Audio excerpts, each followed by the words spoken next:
প্রচুর পরিমাণে ডাবলি খায়। এখন দেখবেন। আসসালামু আলাইকুম পাখি প্রেমী ভাই ও বোনেরা, কেমন আছেন সবাই?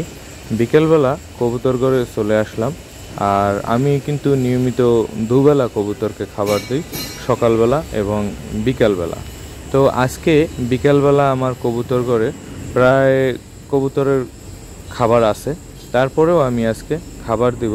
আর আজকে নতুন একটা খাবার দিব, তবে এটা নতুন বললেও নয়, এটা প্রায় আমি দিয়ে থাকি। সপ্তাহে আমি দুদিন ছানা এবং মটর দিয়ে থাকি। তো এটা কোনো দরাবান্ধা নাই যে আজকে দেব না কালকে দেব।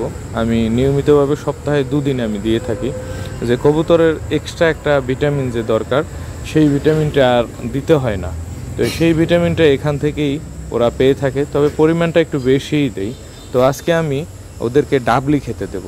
আর ডাবলিগুলো দেখলে ওরা তো পাগল হয়ে যায়। তো দেখবেন এখন আমি ডাবলি নিয়ে আসব। এই যে ডাবলি নিয়ে আসলাম, আর ডাবলি নিয়ে আসতেই ওরা দেখুন কি লাফালাফি শুরু করে দিয়েছে। এখন ওরা ডাবলি খাবে।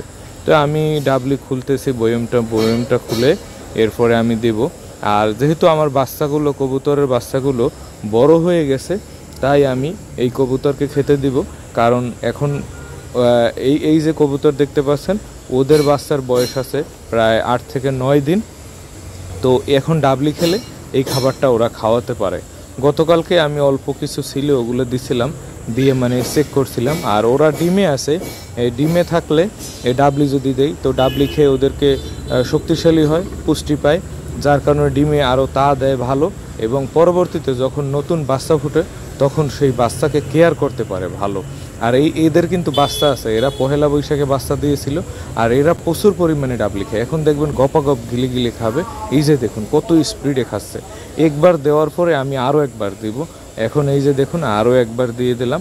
আর ওরা কিন্তু খুব দ্রুতই এগুলো খেয়ে ফেলে, আর খেয়েই একেবারে পানি খাবে, এরপরে বাচ্চাদেরকে খাওয়াবে। এটা আমি রেগুলারই দেখি। তো আবারও একবার ডাবলি দিলাম। এই যে দেখুন ওরা কিন্তু ডাবলি খেতে খুব পছন্দ করে, আর কোনো ডাবলি খায়, আর খুব স্পিডে খেতে পারে। তবে ওদের ডাবলি খাওয়ার প্রতি প্রচুর ঝোঁক থাকে, মানে ওরা লুবি, এক কথায় লুবি, ডাবলি খাওয়ার লুবি। এবং ছানাও খায় ওরা খুব ভালো। তো যাই হোক, আমি ওদেরকে ডাবলি খেতে দিলাম। আর এখন ডাবলি খাওয়ার পরে বাচ্চাদেরকে খাওয়াবে। তো আপনারাও আমার মতো এরকম কবুতরকে ডাবলি খেতে দিতে পারেন এবং ছানাও খেতে দিতে পারেন। তবে ডাবলি এবং ছানা যদি কবুতর খায়, ওরার শরীরটা ফিট থাকে, ফিটনেস ভালো থাকে, ভালো ডিম বাচ্চা করে। তবে মূল কারণটাই এটা যে ভালো ডিম বাচ্চা করে। আর ভালো ডিম বাচ্চা পেতে চাইলে অবশ্যই আপনার কবুতরকে যত্ন নিতে হবে। এরকম ডাবলি এবং ছানা, পাশাপাশি কিছু ভিটামিন দিলেই হবে। আমি মাঝে মধ্যে এগুলো দিয়ে থাকি, যেমন কটরিলবার অয়েল, ই ক্যাপ, এই ধরনের। তো ভালো লাগলে ভিডিওটি অবশ্যই লাইক কমেন্ট করবেন।